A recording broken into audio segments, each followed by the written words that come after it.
Hey everybody, how you doing?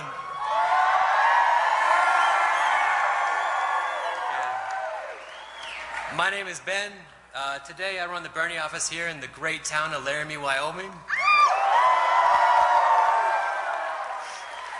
I started on this campaign by packing up my bags, leaving home, catching a one-way flight over to Iowa to volunteer for the only man who's willing to say what I've been waiting to hear for pretty much my entire life.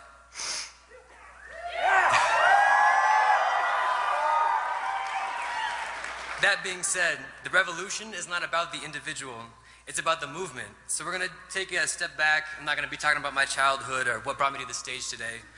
Take a little bit of a different approach. I'd like to take a minute to thank the man, the legend, Senator Bernie Sanders.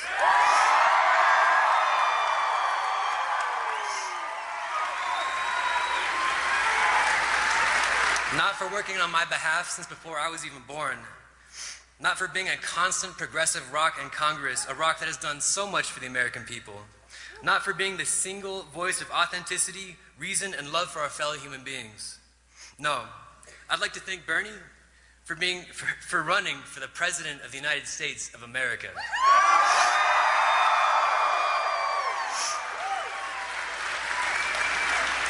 By doing so, you have launched into the national spotlight all the things you have worked so hard for in the last half-century. By doing so, we have learned about you and your life's work. The life you live so far inspires me. It inspires us, like we've never been inspired before. I want to thank you for awakening something powerful within the American people. And we have been awakened, have we not?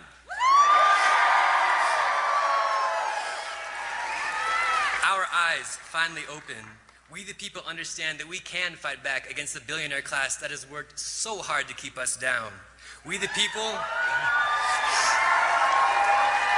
we understand that now is our time. We stand on the cornerstones of the civil rights movement of the 60s, on the base that was Occupy. We are not getting some man elected to some office.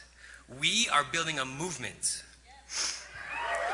What is that movement? As a living, breathing human being, we deserve a living wage. We deserve a fair chance at a quality education. As a member of the most wealthy nation in human history, we deserve a healthcare system that works for us.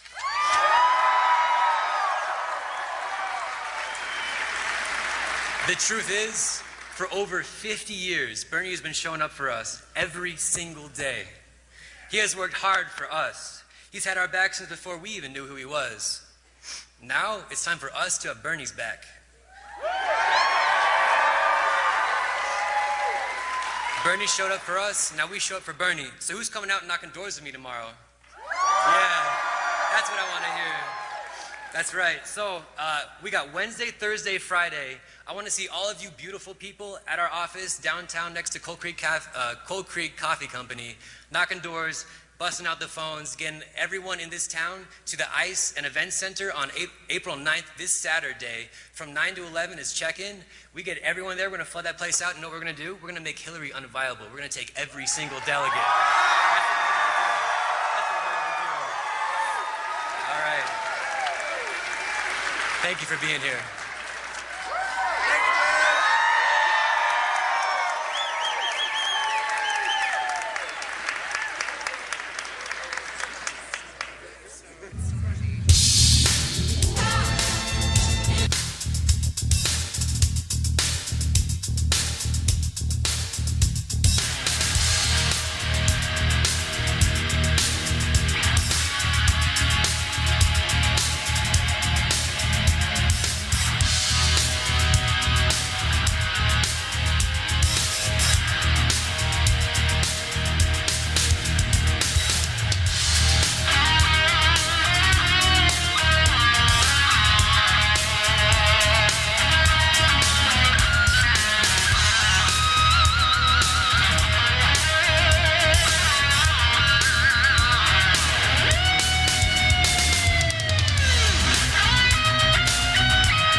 By the way, the latest I heard from Wisconsin's 56% for Bernie Sanders, 43.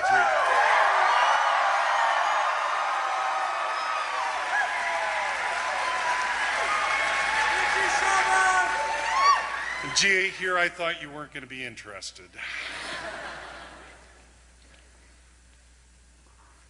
All right, smile everybody.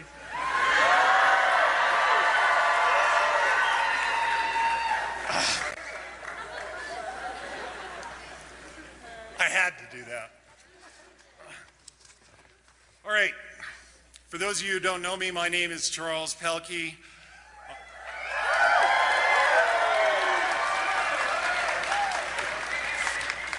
I'm an elite, part of an elite group known as the Very Lonely Nine. In other words, I'm a Democrat in the Wyoming House of Representatives.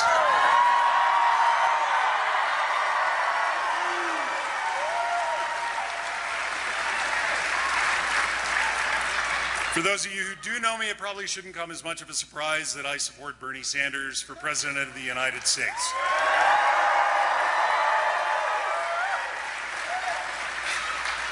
I do see a couple of familiar faces, and I'd like to ask the Democratic members of the Wyoming State Legislature to stand and get a round of applause from you guys.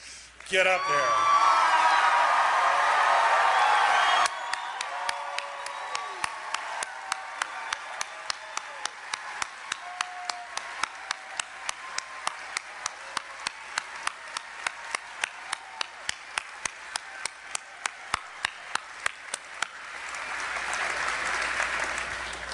It's a small group, but they are really cool. I think when Senator Rothfuss got elected to the Senate, he said, you know, the cool thing about being a Democrat in the Wyoming Senate is that we can hold our caucuses in a booth at Burger King. And we need your help. We are really lonely out there. There are 13 members out of 90 in the Wyoming State Legislature. We need you to turn out to vote, and we need to change those numbers drastically.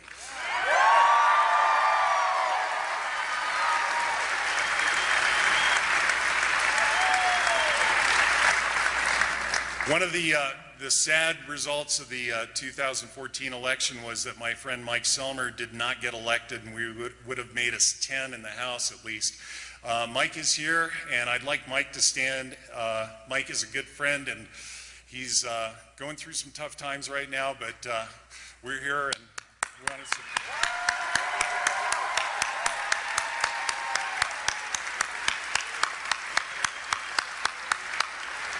I think Mike visited every house in the district. I think he delivered a few calves along the way. He changed flats. He worked hard. He worked his tail off on that.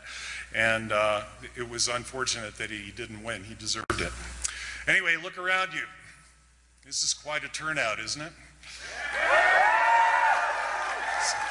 Another reason I love Laramie. Take a minute.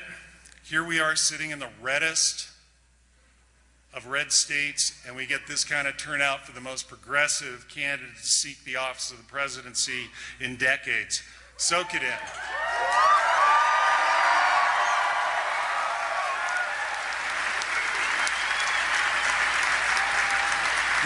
This kind of defies conventional wisdom. But, you know, a year ago, conventional wisdom told us the Democratic Party's nomination was already locked up. A year ago, when Bernie Sanders announced plans to run for the highest office of this land, his poll numbers were horrible, somewhere around 2 to 5%. Not a chance, said the pundits. Conventional wisdom told us that it would be a mere formality, that before even any of us had cast a single vote or attended a caucus, one candidate already had the whole thing locked up. It was in the bag. At least that's what the pundits told us. Well, the pundits said that after Citizens United, a candidate needed money, big money, huge money, to go on to the White House. I even wrote it that way. The winning candidate needed a super PAC with big money from moneyed interest, and the pundits assured us that it was all taken care of. Of course, the pundits also said that the other side would be nominating somebody named Bush.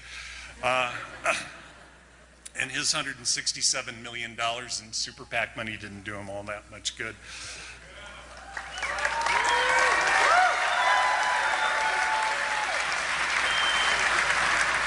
You know, one of the things that's always bothered me is they've tried to equate the Republican reaction and their support for "We Shall Overcome."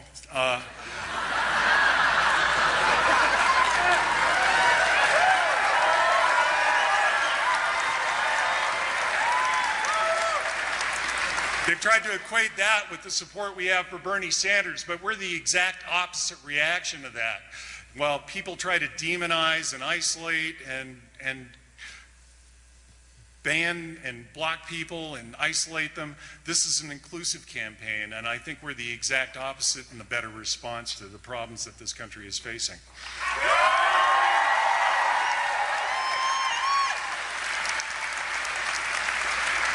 And as you look around, you know you've proven the pundits wrong. You have shown that money and support from Main Street, with millions and millions of donations averaging just $27, can go even further than money and support from Wall Street.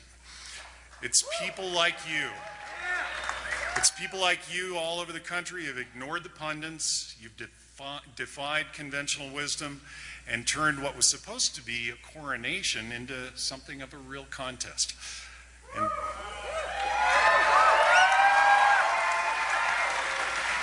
this election is turning the conventional on its head, and that's because of all of you.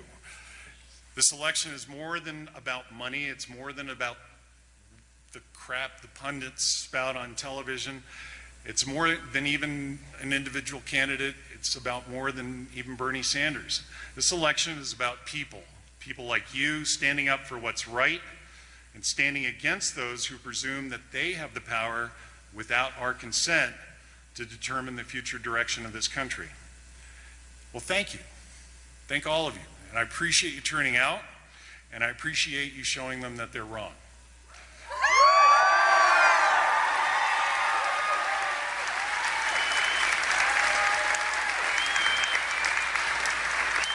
We should all be proud, and we should all be proud to be part of this political revolution, this movement for change in our country. And I am proud and honored to support a candidate who listens to the people of this country and defies the pundits and the powers that be and what was once called conventional wisdom. So, in a few minutes, and I'm not sure when, we will get to see that candidate. And I am pleased to say that I am a proud supporter of Bernie Sanders and his campaign to become President of the United States.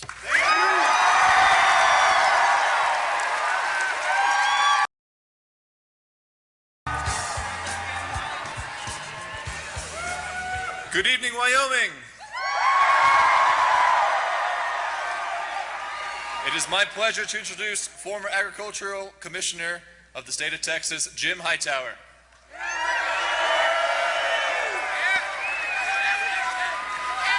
Hello, Wyoming. Hello, revolutionaries. Wow, what a fabulous event this is. What a fabulous presidential campaign this is. What a fabulous opportunity it is. Just makes me happier than a flea at a dog show to be standing up here looking out at all of you Bernieistas as we take power back to the American people at the grassroots level. And what better place to come talk about the inequality state of America than the equality state of Wyoming.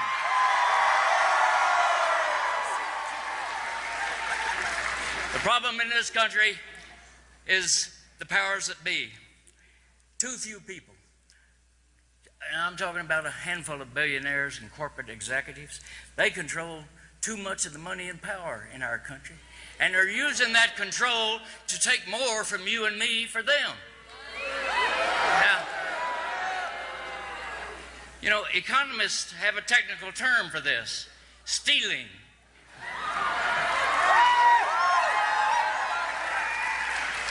Woody Guthrie had that great song, "As I travel through this world, I see lots of funny men. Some will rob you with a 6 gun, and some with a fountain pen. It's the fountain pens. The fountain pens are doing the serious stealing in our society today. It's a big time for America, a big time for presidential politics, a big time for we the people, a big time for democracy itself. I come to you not just from Austin, Texas, but from South Austin. We got a little different attitude south of the river. We're a little more irreverent. Our unofficial slogan over there is, we're all here because we're not all there. Well, I think we're all here tonight because we know that the powers that be on Wall Street and in Washington and the corporate suites, they're not at all there in comprehending what America is all about.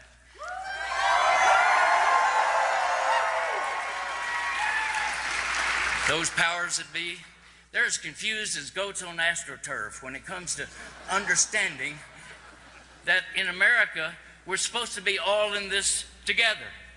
But they want to separate themselves. And by the powers that be, I'm talking about the downsizers and privatizers. I'm talking about the Walmart wage whackers and the big oil frackers. I'm talking about the bosses, the bankers, the big shots, the bastards, and the bullshitters who think that they can run roughshod over us. They might think that they're the top dogs and we're just a bunch of fire hydrants out here in the countryside. But look at what's happening in Wyoming here tonight. We're going to send them a message. You know, inequality doesn't just happen. It's planned. It's decided by corporate executives sitting in comfortable executive suites. It's decided by their lobbyists and by their Congress critters whom they have bought. They have made decisions. They put out a whole array of forces against us to steal our rights. Their campaign dollars, their lobbyists, their Fox News, their union busters, offshoring, their front groups, their governors and their legislatures like yours and mine, their courts. You know, they say that in sex, I don't know a lot about this, but they were explaining it to me backstage. They say that in sex, using a feather can be erotic. But using the whole chicken, that's just nasty. They're using the whole chicken.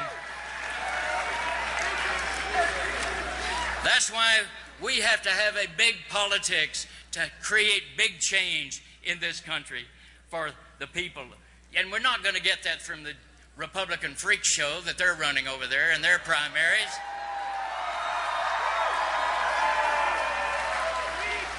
I hear Donnie Trump and I hear Ted Cruz.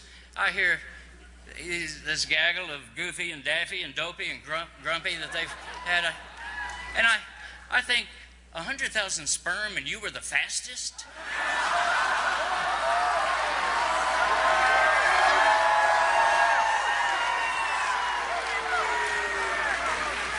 So we have to have a candidate in the Democratic primary who is going to stand up for America's workaday majority and rally them into a democratic revolution to overthrow the plutocrats, the autocrats and the kleptocrats who think that they can run roughshod over us. And luckily, we have one such candidate. Everybody say Bernie together. Bernie. Bernie. Yeah. And here he comes. My message to you tonight is it's not up to Bernie, it's up to you and me. It's up to us. We've got to do the heavy lifting.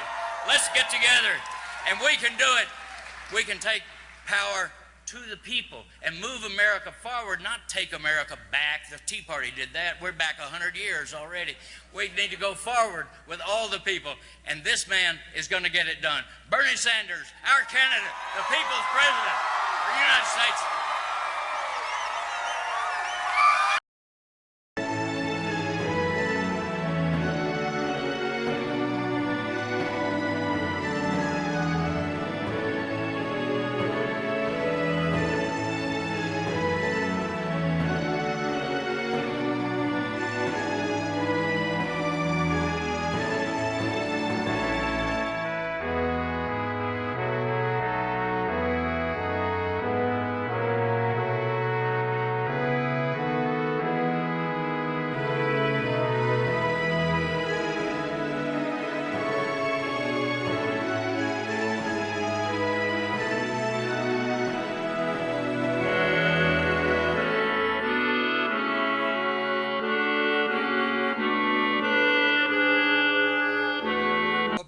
5,000 people who participated in the last Wyoming caucus. It looks like all of them are here tonight.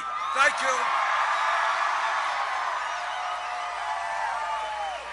Thank you very much for coming out. And let me remind everybody that we've got a really important caucus here on Saturday. Doors open at 9 a.m. Let's be there. Let's win in Wyoming.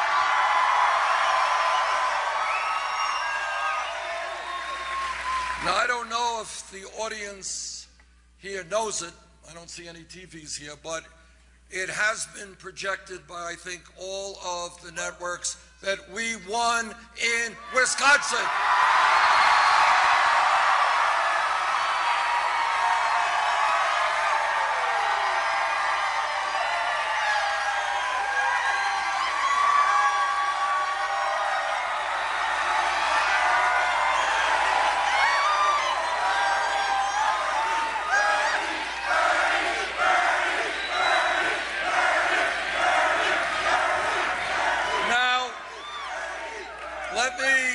Let me say a word. Well, maybe 2 words, I don't know, about what momentum is all about. Momentum is starting this campaign 11 months ago, and the media determining that we were a fringe candidacy. Momentum is starting the campaign 60 to 70 points behind Secretary Clinton. Momentum is that within the last couple of weeks, there have been national polls which have had us 1 point up or 1 point down.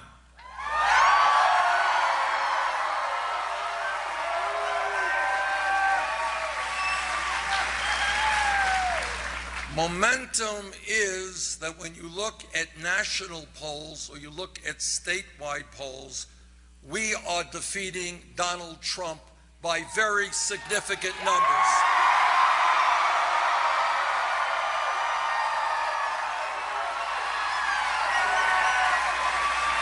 And in almost every instance, in national polls and in state polls, our margin over Trump is wider than is Secretary Clinton.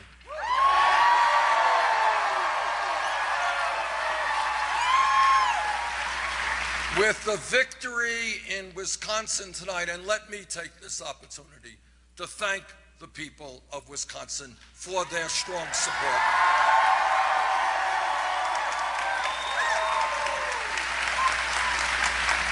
With our victory tonight in Wisconsin, we have now won 7 out of 8 of the last caucuses and primaries.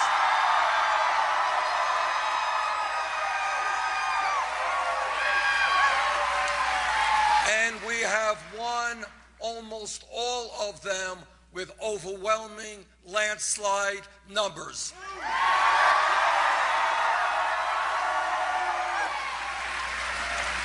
What momentum is about is that at a time in contemporary politics when every major candidate has a super PAC, we have said no to super PACs, said no to the billionaires who fund those super PACs.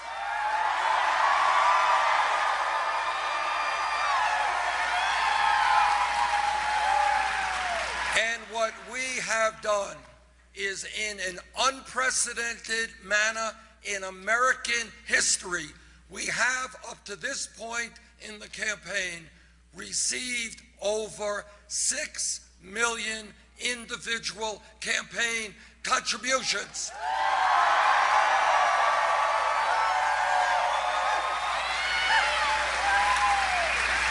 Anyone here know what the average contribution is? That's exactly right. Smart crowd. $27. To paraphrase Abraham Lincoln at Gettysburg, this is a campaign of the people, by the people, and for the people.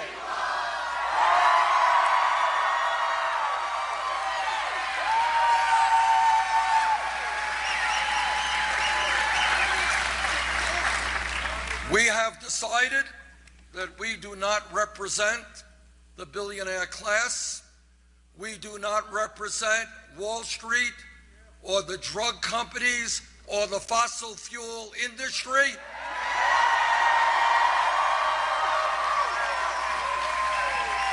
And we do not want their money.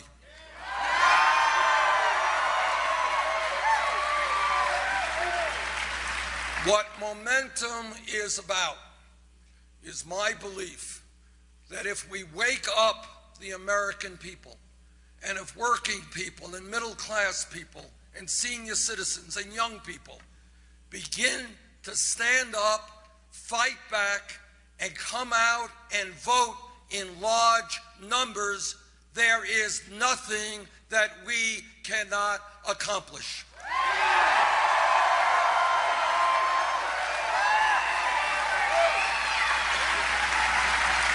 And what we have been seeing throughout this campaign is extraordinary voter turnouts in state after state after state.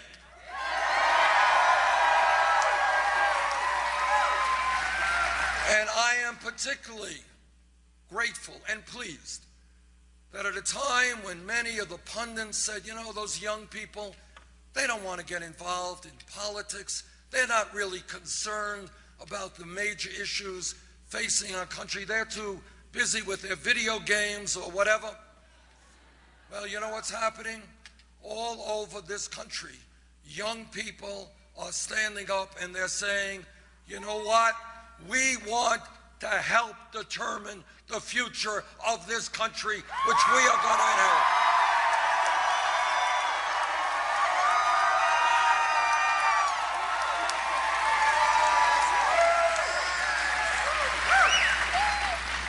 What Momentum is about is that all across this country, the American people are looking around them.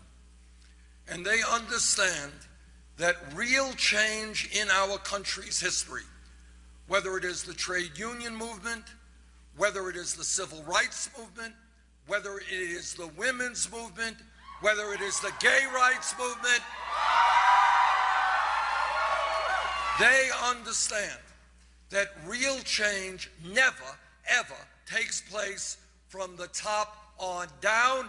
It always takes place from the bottom on up.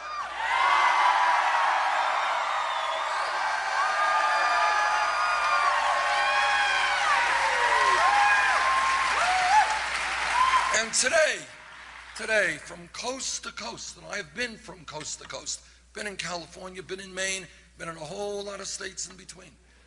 And what people are saying, why is it that in America we have grotesque levels of income and wealth inequality? Why is it that the top 1/10 of 1% now owns almost as much wealth as the bottom 90%? Why is it that for the last 30 years, the great middle class of this country has been shrinking and almost all new income and wealth is going to the top 1%? The American people are asking, why is it that women go to work tomorrow and they're earning 79 cents on the dollar compared to men?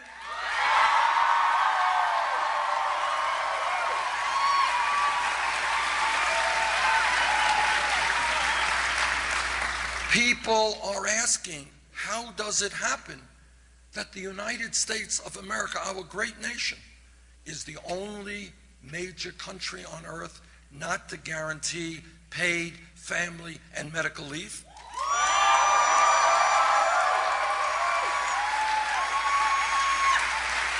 There are women giving birth in Wyoming and Wisconsin and Vermont today, but they're going to have to go back to work in 2 or 3 weeks because they don't have the income to take care of their family, which is why together we are going to pass 3 months paid family and medical leave.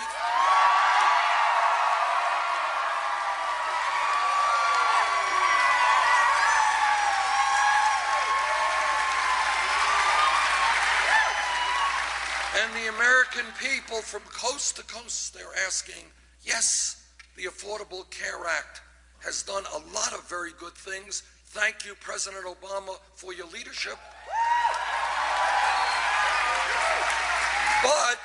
But in terms of health care, there is much, much more that has to be done.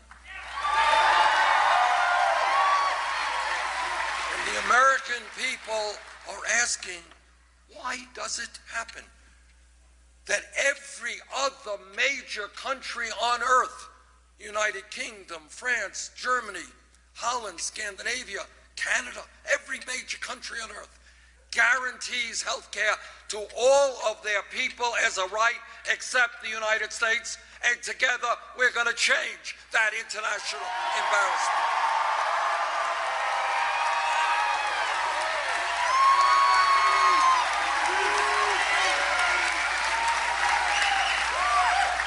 And the American people are asking, and young people are asking, why is it that when we are living in an increasingly competitive global economy, why is it that kids are graduating college $30,000, $50,000, $70,000 in debt?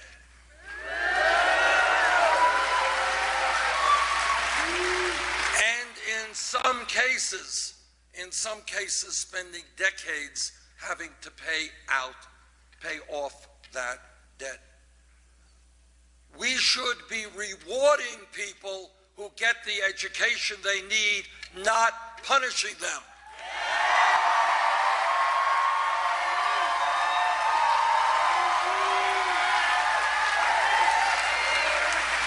And the American people are asking, how does it happen when the scientists all over our country who study climate change and scientists all over the world are in virtual unanimous agreement that climate change is real, that it is caused by human activity, that it is already causing devastating problems in our country and around the world? How do we have a Republican Party that refuses to even acknowledge the reality of climate change?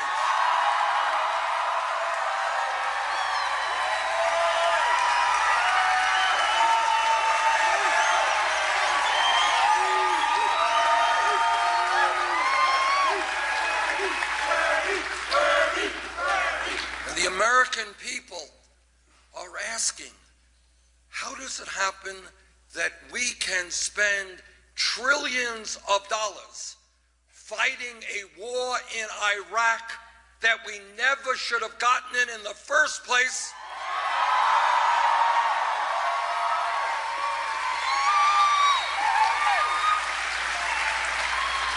but that in Flint, Michigan, and in cities all over this country, our inner cities are crumbling, unemployment off the charts, healthcare system not accessible, kids dropping out of high school, too many being arrested and sent to jail.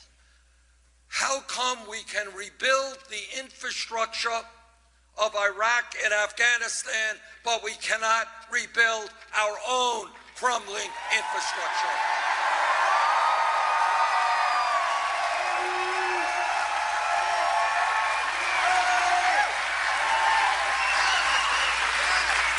And the American people are asking, as they assemble all over this country, why can we not end a campaign finance system which is corrupt and which is undermining American democracy?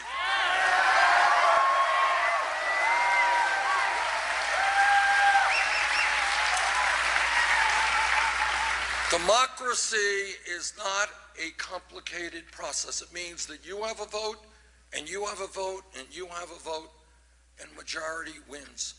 What democracy is not about is billionaires buying elections.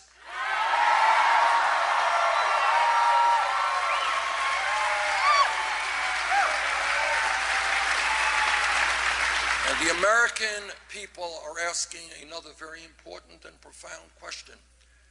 And that question is, how does it happen in the wealthiest nation in the history of the world that we have more people in jail than any other country on earth?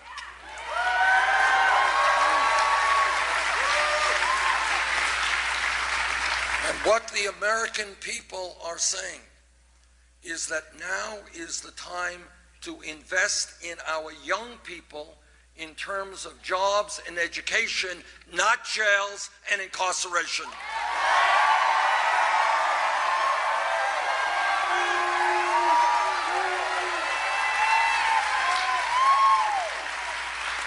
And some of you have recently heard about the discovery and the revelations about the tax dodging that is taking place in Panama, which is one of the reasons that I opposed the free trade agreement with Panama.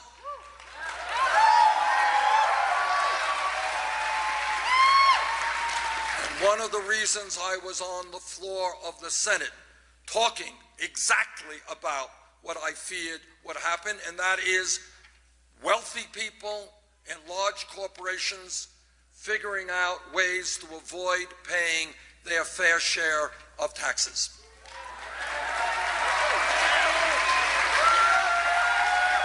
And what the American people are asking is, at a time of massive income and wealth inequality, how does it happen that you have large, profitable, multinational corporations who in a given year pay zero, not a penny, in federal income taxes?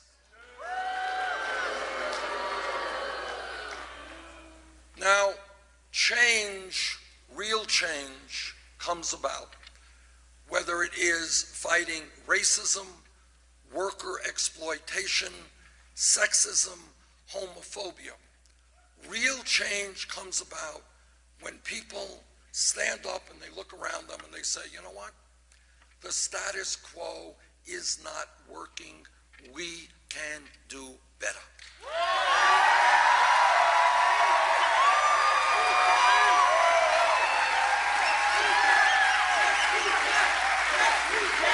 And let me give you, I can give you many examples, but let me give you the most contemporary example of what happens when people stand up and fight back. If we were here in this beautiful auditorium 5 years ago, not a long time from an historical perspective, and somebody would have jumped up and say, you know, I think a $7.25 federal minimum wage is a starvation wage, and it has got to be raised to $15 an hour. Now, somebody stood up 5 years ago and said that. The person next to them would have said, you're nuts. 15 bucks an hour? You want to more than double the minimum wage? You're crazy. Maybe we get it up to 8, 9 bucks an hour, but 15 bucks an hour, you're dreaming too big. Sound familiar? You are unrealistic. It can't be done. Think smaller. But then what happened is fast food workers, people working at McDonald's, people working at Burger King, people working at Wendy's, they went out on strike. And I was very proud to join with those workers in Washington.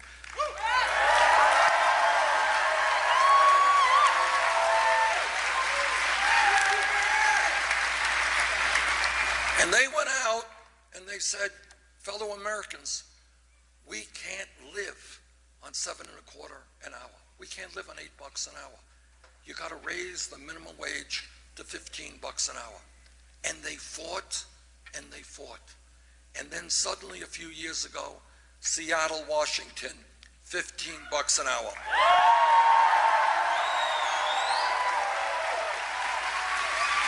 Los Angeles, San Francisco, $15 an hour. Oregon, $15 an hour. And in the last several weeks, in both California and New York, governors signed legislation for $15 an hour.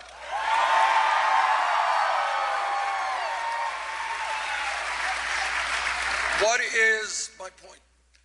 My point is that yes, we can change the status quo when we think big and when we have a vision.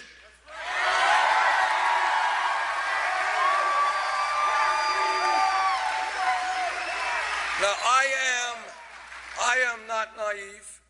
I know the power of Wall Street and their endless supplies of money. I know that corporate America will shut down plants in America and move to Mexico or China if they can make another $5 in profit. I know that billionaires are funding candidates whose job it is to represent the wealthy and the powerful. I know about the corporate media that will give us all of the information we need except what is most important for working families. I know about all of that, but this is what I also know. I know that what history is about is that when people stand up and they say the status quo is not acceptable, we will not have children working in factories. We will not have working people on the job who have no power over those jobs. We will not continue to have segregation or racism or bigotry. We will not have women unable to vote or go to the schools they want or do the work they want. We will pass gay marriage in 50 states in this country.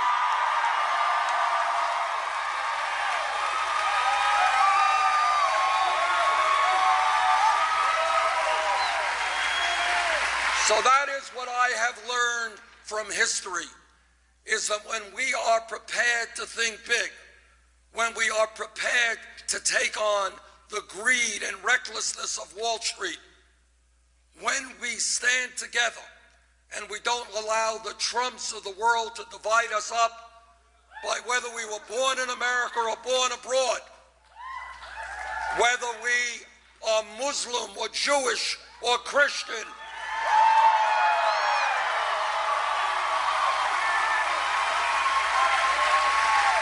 when we stand together, whether we're gay or straight, male or female,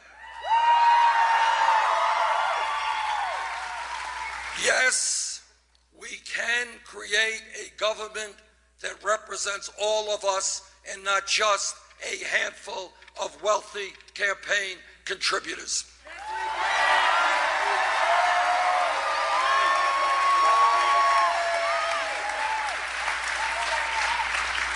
Now, this campaign has won 7 out of the last 8 caucuses and primaries.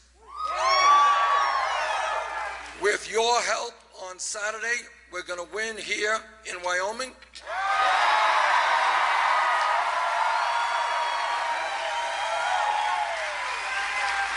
And then we are headed to New York.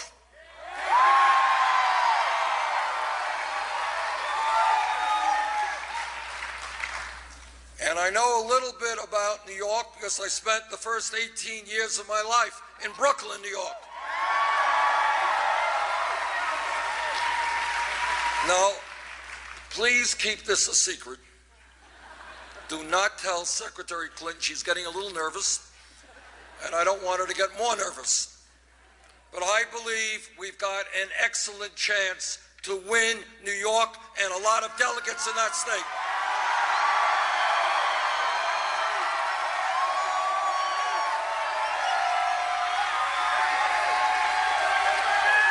And then we are going to head after some other states on the East Coast, out to the West Coast.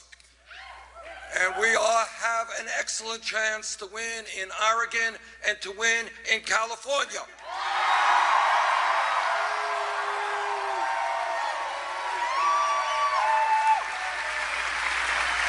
And I think that a lot of these super delegates are going to be looking around them and that are going to be saying, which candidate has the momentum?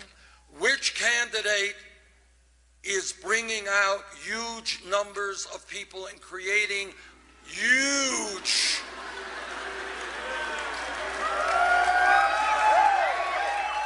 which candidate can bring out large numbers of people? See, I can't use the word huge anymore. It's out of my vocabulary. But we will win in November if there is a large voter turnout. That's what always happens. Democrats and progressives win when there is a large voter turnout. Republicans win when people